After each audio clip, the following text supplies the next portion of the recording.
the Secretary-General of the United Nations. It's a great pleasure for me to welcome you to South Africa, Derco House, OR Tambo House. You are not a stranger to our beautiful country and its people, and I can say with pride that you are most welcome here in our country. You will always be welcomed with open arms. We will never declare you here a persona non grata, like in other countries. As a supreme representative of the United Nations, you must have freedom to go anywhere in the world to do your job. This is where we remain rooted in the spirit of Ubuntu, despite our challenges and difficulties in our country. In our language, we explain Ubuntu by saying Umuntu ngumuntu ngabantu. Loosely translated, it means I am because you are. This is what ultimately drives our outlook to the world and is deeply embedded in the values of South Africans. Our region, SADC, is relatively peaceful. We have had peaceful elections here in South Africa, the seventh elections for the seventh administration, in celebration also of our 30 years of democracy. We have also held elections in the SADC regions in Namibia, peaceful, Mauritius, and Botswana. All these elections were marked by graceful acceptance of the elections' outcomes by the ruling parties of those countries, even though they had lost. This augurs well for our democracy and for democracy in the region, in the African continent, and we believe in the world. However, there are security challenges in the Eastern Democratic Republic of Congo and in Mozambique. The situation remains a concern to us.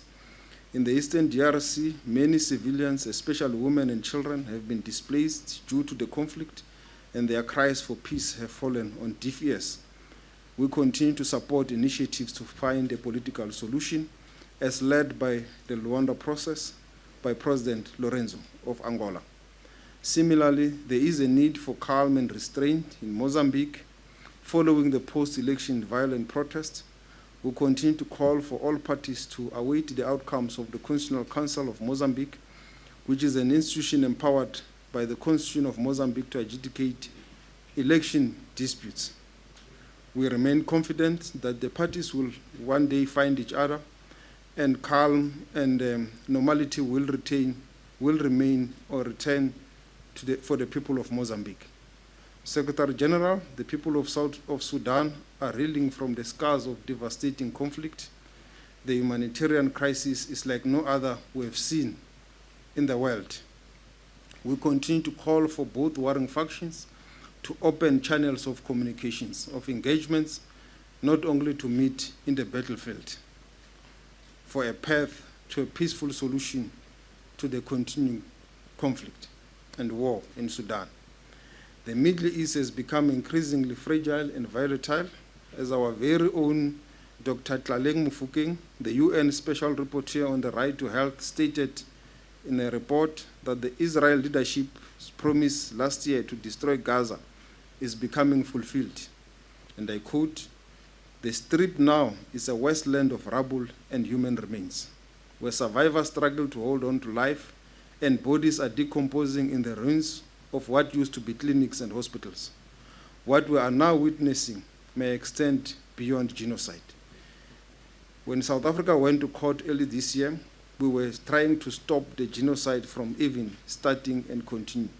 Now it is in real implementation phase. South Africa notes the latest developments also in Syria and hopes that this will allow the Syrian people to focus on finding sustainable and long-lasting peace.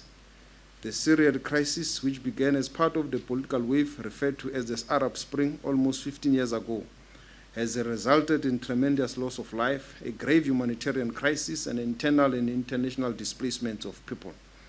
This crisis was compounded by lack of consensus on the part of the international community on how to resolve it best, and external involvement that further complicated the quest for peace. We hope that the UN Security Council, which has been divided on this matter, will honor its responsibilities and work towards the peaceful resolution of the Syrian crisis. which, if left unresolved, could further plunge the whole Middle East region further into a political and economic chaos. This moment presents itself at a time when the region is extremely fragile and the carnage in Gaza continues unabated despite a plethora of efforts to stop it. The Syrian conflict has gone on for a long time, and now is a time for the international community to exert its collective efforts to bring about peace to that country as soon as possible. In this regard, South Africa supports the efforts of the UN Secretary-General António Guterres through your special envoy, Mr. Gay O. Patterson, to work towards an orderly transition. South Africa welcomes Ms. Najat Rashid, the UN Deputy Special Envoy for Syria, convening the humanitarian task force in Geneva and calling for unimpeded humanitarian access and urging all stakeholders and member states with the leverage to prioritize the protection of civilians, safeguard critical infrastructure, and ensure that Syrian institutions continue to function within the framework of international law. South Africa calls on other countries to avoid exploiting the current situation for their narrow geopolitical interest. In particular, Israel must refrain from its attacks on Syria and allow the Syrian people the space and opportunity to extricate themselves from the current situation. Finally, South Africa re-emphasized that there can be no military solution to the Syrian crisis.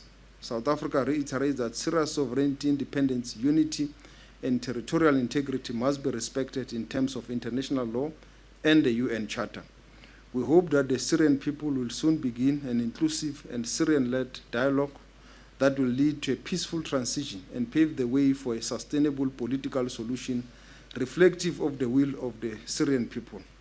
With regards to G20 Secretary General, I'm glad that you had an opportunity to engage with the G20 Sherpas at the early stages of our G20 presidency. This will help shape our agenda and priorities for the rest of the year.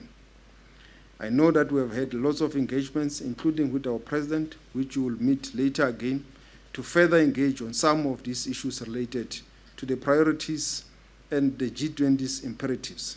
We hope that through our G20 presidency, we can move closer to a world where sustainability, equality, and solidarity guide our efforts to address the most pressing challenges the people of the world are facing.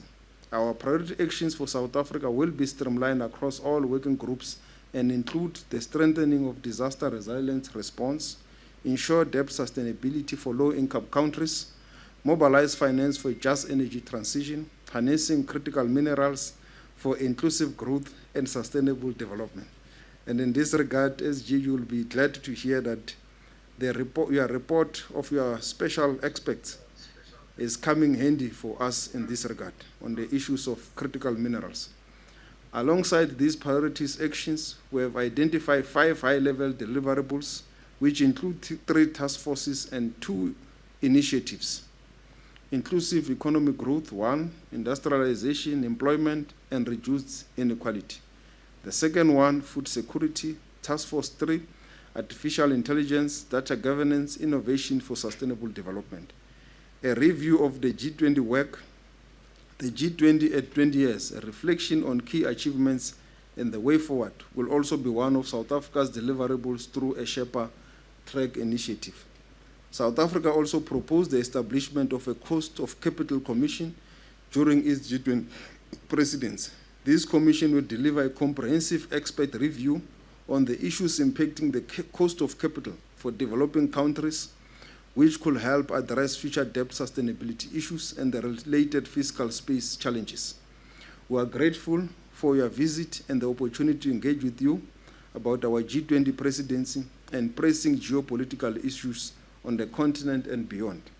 It is a hope that through our G20 presidency, our sustainable development goals and our pact for the future can be given a real life and be implemented. Once more, we welcome you to South Africa, and we wish you all the best in your stay and also on your forward movement to Lesotho. Thank you, SG.